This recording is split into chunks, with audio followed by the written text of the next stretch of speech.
दोस्तों, झारखंड में रोका गया नेता प्रतिपक्ष राहुल गांधी का हेलीकॉप्टर। एटीसी ने नहीं दी उड़ान भरने की मंजूरी। कांग्रेस सांसद और लोकसभा में विपक्ष के नेता राहुल गांधी को अप्रत्याशित देरी का सामना करना पड़ा। दरअसल उनका हेलीकॉप्टर झारखंड के गोड्डा में एयर ट्रैफिक कंट्रोल से मंजूरी मिलने के इंतजार में खड़ा रहा। वहीं 45 मिनट से अधिक समय तक देरी राज्य के विधानसभा चुनाव के अंतिम चरण के लिए प्रचार अभियान के दौरान हुई। वहीं कांग्रेस ने दावा किया कि देरी राहुल गांधी के अभियान कार्यक्रम को बाधित करने के लिए एक सोची समझी चाल थी।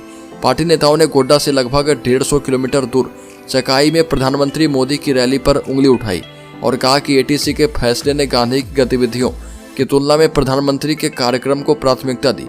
मागामा विधानसभा क्षेत्र से विधायक और कांग्रेस उम्मीदवार दीपिका पांडे सिंह ने कहा कि सिर्फ इसलिए कि प्रधानमंत्री देवघर में हैं, राहुल गांधी को उस क्षेत्र से गुजरने की अनुमति नहीं दी गई। हम प्रोटोकॉल समझते हैं, लेकिन कांग्रेस ने 70 साल तक देश पर शासन किया और ऐसी घटना कभी किसी विपक्षी नेता के साथ नहीं हुई। यह स्वीकार्य नहीं है। बता दें कि राहुल गांधी ने गोड्डा के महरमा में चुनावी रैली के दौरान नरेंद्र मोदी पर निशाना साधा और कहा कि नरेंद्र मोदी अरबपतियों की कठपुतली है। अरबपति जो कहते हैं नरेंद्र मोदी वही करते हैं। मोदी जी ने गरीबों का पैसा छीनकर अरबपतियों का 16 लाख करोड़ रुपए माफ कर दिया।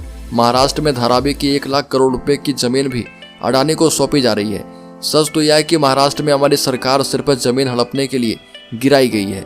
राहुल गांधी ने कहा कि हम विचारधारा की लड़ाई का सामना कर रहे हैं। कांग्रेस पार्टी और इंडिया गठबंधन के लोग संविधान को बचाने के लिए काम कर रहे हैं, जबकि भाजपा आरएसएस अम्बेडकर के संविधान को नष्ट करने की कोशिश कर रही है। ये भी आगे कहा कि नरेंद्र मोदी कहते हैं कि राहुल गांधी लाल किताब दिखा रहे।